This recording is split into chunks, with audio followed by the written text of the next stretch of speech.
दुआ ज़हरा केस में सबसे पहले जिस एंकर ने उनका इंटरव्यू लिया था वो इमरान अली खान साहब थे, लेकिन उसके बाद ये मंजर आम में गायब हो गए। आज कहीं ये इनको एहसास तो नहीं हो रहा कि इन्होंने बहुत बड़ी गलती की। मुझे क्या जरूरत है कि एक घटिया से टॉपिक पे मैं बार बार वीडियो बनाऊं कि जितने यूट्यूबर भी दुआ ज़हरा केस पर काम कर रहे हैं उनको कोई दुआ ज़हरा के वालिद के साथ कोई बहुत ज्यादा हमदर्दियां नहीं है। आपको किसी ने कोई एडवाइस की या किसी ने आपसे बदला लिया, आपको दोबारा इस केस में अपने साथ नहीं रखा? कोर्ट से ये फैसला आता है कि ज़ाहिर को इधर लटकाया जाए तो मैं इस फैसले को एक्सेप्ट करूंगा। दुआ ज़हरा ने गलत काम किया, घटिया काम किया, मैं इसकी मजम्मत करता हूँ। दुआ ज़हरा की बाबी ने कहा जब ये हमारे घर में आई थी इसके जिस्म पे निशानात थे मारने के। इस केस में चस्का बिल्कुल नहीं लेना चाहिए, ये बड़ा सीरियस नोयत का केस है, एवं अपने पास से लंबी लंबी छोड़नी नहीं चाहिए। अस्सलाम वालेकुम नाज़रीन, मैं हूं आपका मेज़बान इर्तज़ा भट्ट और आप देख रहे हैं आरपी प्रोडक्शन। नाज़रीन, दुआ ज़हरा केस में सबसे पहले जिस एंकर ने, जिस सहाफ़ी ने उनका इंटरव्यू लिया था वो इमरान अली खान साहब थे।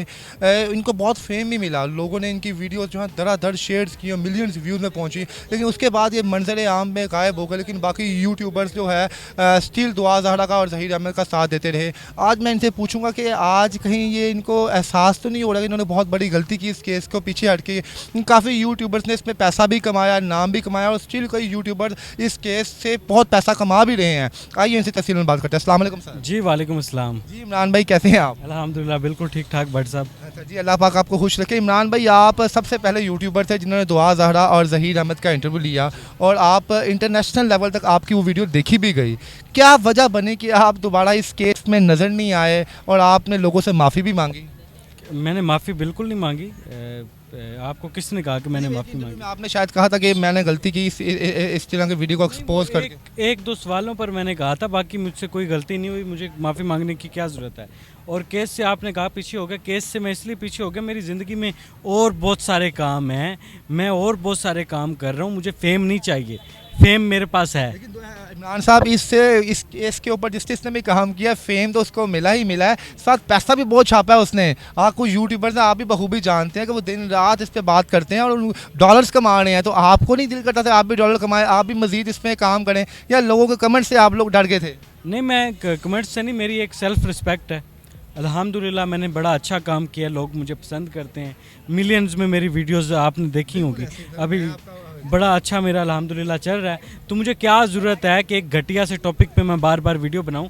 और मैं आज क्लियर कट ये बात बताना चाहता हूं कि जितने यूट्यूबर भी दुआ ज़हरा केस पर काम कर रहे हैं उनको कोई दुआ ज़हरा के वालिद के साथ कोई बहुत ज़्यादा हमदर्दियाँ नहीं हैं। सबको डॉलर चाहिए, सबको पैसे चाहिए। मुझे ना पैसे चाहिए, ना मुझे डॉलर चाहिए, ना मुझे इस केस से शोहरत चाहिए। अल्हम्दुलिल्लाह मेरे पास दोनों चीज़ें ऑलरेडी हैं। तो मुझे इस केस में जुड़े रहने की कोई वजह बता देना, क्या वजह है कि मैं इस केस से जुड़ा रहूँ। वो कहा जाता है कि दुनिया चाँद पर पहुँच गई है, चाइना ने समुंदर से बिजली पैदा कर ली है, हम दुआ ज़हरा केस में फंसे हुए हैं। दुआ ज़हरा केस में है क्या, मैं उस पर वीडियोज़ बनाऊँ? दुआ ज़हरा केस के अंदर दो हुकूमतें चेंज हो गई हैं। आप लगाए खान साहब की हुकूमत में केस चला था, अब कहाँ पे केस पहुंच गया है? अच्छा, ये इमरान भाई तो हो गया मजाक। देखिए, आप और बाकायदा आपकी प्रॉपर टीम थी, मियाँ साहब साथ थे, हमारे सीनियर हैं वो जुनैरा महम साहिबा साथ थी, तो वो तो अभी तक उनके रास्ते वही हैं, वो उसी पे मेहनत कर रहे हैं, उसी के ऊपर कुछ ना कुछ नई से नई चीज़ जो है लोगों को दिखा रहे हैं। जब आपने दुआ ज़हरा का इंटरव्यू किया था तब तो बैरियर टाउन के बारे में किसी को मालूमात भी नहीं थी, तब तो किसी को ये भी नहीं पता था कि ज़हीर का मातला कितना है। अब तो लोगों ने आस्ता आस्ता हर चीज़ एक्सपोज भी कर ली और उनकी वीडियोज़ के आप व्यूज़ देखें तो 80-80 हज़ार, 90-90 हज़ार हैं। ये वही यूट्यूबर्स थे जो 100-100, 200-200, 300 व्यू के लिए बेचारे जो है एफर्ट करते थे। तो आपको किसी ने कोई एडवाइस की या किसी ने आपसे बदला लिया, आपको दोबारा इस केस में अपने साथ नहीं रखा, या आपके दिल ने खुद कहा कि मुझे इस केस पे काम नहीं करना? देखिए, मैं कोशिश करता हूँ कि मैं सीरियस काम करूँ। अल्हम्दुलिल्लाह मेरा किसी ने मुझे गाइड नहीं किया कि आप पीछे हट जाओ, आप ना करो, मुझे किसी को कहने की ज़रूरत ही नहीं है। मैं खुद बड़ा मसरूफ़ रहता हूँ, मेरे पास बहुत सारे और काम हैं, मैं इस केस से क्या निकालूँगा बाल की खाल। मैं पाकिस्तान के आइन और कानून की बालादस्ती पर यकीन रखता हूँ। पाकिस्तान के आइन और कानून का जो फ़ैसला आएगा मैं उस फैसले को मानूँगा। अगर कोर्ट से ये फ़ैसला आता है कि ज़ाहिर को इधर लटकाया जाए तो मैं इस फैसले को एक्सेप्ट करूँगा। कोर्ट से अगर ये ऑर्डर आता है कि दुआ ज़हरा को ज़हीर के साथ रहने का मौका देना चाहिए और हक़ है तो मैं इस फैसले का एहतराम करूँगा। मैं उन यूट्यूबर्स की तरह नहीं हूँ जिन्होंने अपनी ही अदालत लगाई हुई है और बग़ैर तहकीक के वो काम कर रहे हैं और रोज़ ऐसा शोशा छोड़ देते हैं कि आज ज़हीर को लटका दिया जाएगा, आज ज़हीर की ज़िंदगी का आखिरी दिन है तो आज उसको लटकाए जाने का फ़ैसला आ जाएगा। मेरी बात सुन लें, मैं इस तरीके से इस केस में नहीं चलना चाहता, झूठ पर व्यूज़ नहीं लेना चाहता। आप मुझे कोई एक ऐसा यूट्यूबर बता दें, कोई एक ऐसा नाम बता दें जो सिर्फ दुआ ज़ारा के वालिद के साथ हमदर्दी में काम कर रहा हो। इकरारुल हसन साहब आए, बगैर प्रूफ के उन्होंने इधर उधर की बाएं शाएं छोड़ दी और प्रूफ एक नहीं दिया। मैं इस केस में नहीं उतरना चाह रहा, बस ख़त्म हो गया, इस केस में है ही कुछ नहीं। अब जो अदालत फ़ैसला देगी, अल्लाह करे कि भाई अदालत कोई ऐसा फ़ैसला दे कि हमारी ज़िंदगियों में सुकून आ जाए और ये यूट्यूबर सुकून से बैठ जाएं। आपको ये केस में किसका पल्ला भारी दिख रहा है? देखें, मैंने पहले भी कहा था कि दुआ ज़ारा के वालिदैन ने बड़ी एफर्ट की है इस केस में, उन्होंने बड़ी मेहनत की है इस केस में। फिर वही बात कि एक लड़की 3 महीने एक लड़के के साथ रहती है, मैं न्यूट्रल रिव्यू दे रहा हूँ। 3 महीने एक लड़की एक लड़के के साथ रहती है, सब कुछ ख़त्म, ठीक है। लड़की का फ्यूचर क्या आगे? मेरा ये सवाल है मेहदी काज़मी साहब से, उनके चाहने वालों से, कि उस लड़की का फ्यूचर क्या है? उस लड़की को कोई एक्सेप्ट करेगा? क्या गारंटी है कि उस लड़की को सारी ज़िंदगी के ताने नहीं मिलेंगे? दुआ ज़ारा ने गलत काम किया, घटिया काम किया, मैं इसकी मजम्मत करता हूँ। ज़हीर अहमद को सज़ा मिलनी चाहिए। ये आपने यूट्यूबर जवाब नहीं देना, मैं बता देता हूँ। सही, हाँ बताएं। कानून के मुताबिक अगर कोई सज़ा बनती है तो ज़रूर मिलनी चाहिए, क्योंकि उसने बेहयाई को प्रमोट किया। देखें, जो सज़ा मिलनी चाहिए वो मिलनी चाहिए। अगर कानून सज़ा देता है तो उस फैसले को एक्सेप्ट करना चाहिए, उस फैसले को एक्सेप्ट करना चाहिए। जो कानून के मुताबिक सज़ा मिलेगी ना, कानून कहता है ना ज़हीर गिल्टी है तो उसे सज़ा दें। सर यहाँ पे इमरान भाई, कानून को तो हम लेके आ नहीं रहे। देखिए, जब आपने केस में हाथ डाला था, जब आप पहली सीढ़ी पे थे, ठीक है इमरान भाई, ऐसे ही हूँ मैं। अब केस की 8वीं 9वीं सीढ़ी पर उतर केस पहुँच चुका है। बड़े बड़े तहबीश में राज भी खुले जी। दुआ ज़हरा की बाबी ने कहा जब ये हमारे घर में आई थी, इसके जिस्म पे निशानात थे मारने के। फिर उसकी माँ ने कल प्रेस कॉन्फ्रेंस में रिलीज़ किया कि हम लोग कराची भी गए थे। आपके बात ये बताइए, उन्होंने कभी आपको ज़िंदगी में आते आप लोग कराची में गए हैं कभी? देखिए, उनके साथ टोटली राब्ता ख़त्म कर दिया।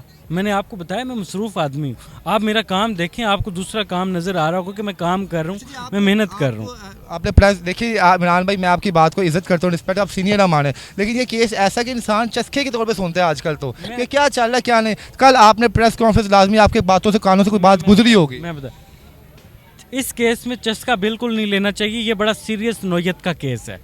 चस्के के तौर पे मैं इसको नहीं देखता।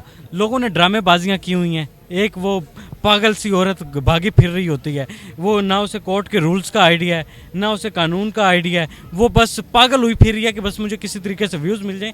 देखें, चस्के के तौर पे इस केस को नहीं लेना चाहिए।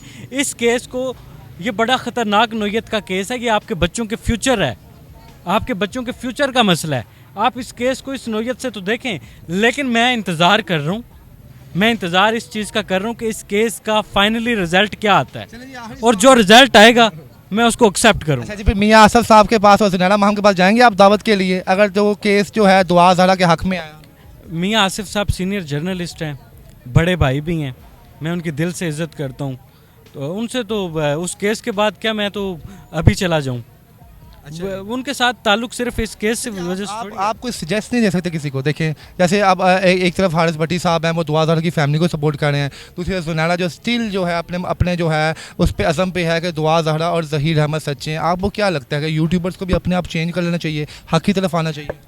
देखिए, मैं किसी एक फ़र्द वाहिद का नाम नहीं लूँगा। सारे अपने अपने तौर पे जो जो उनको बेहतर लग रहा है वो कर रहे हैं और वो करते रहें।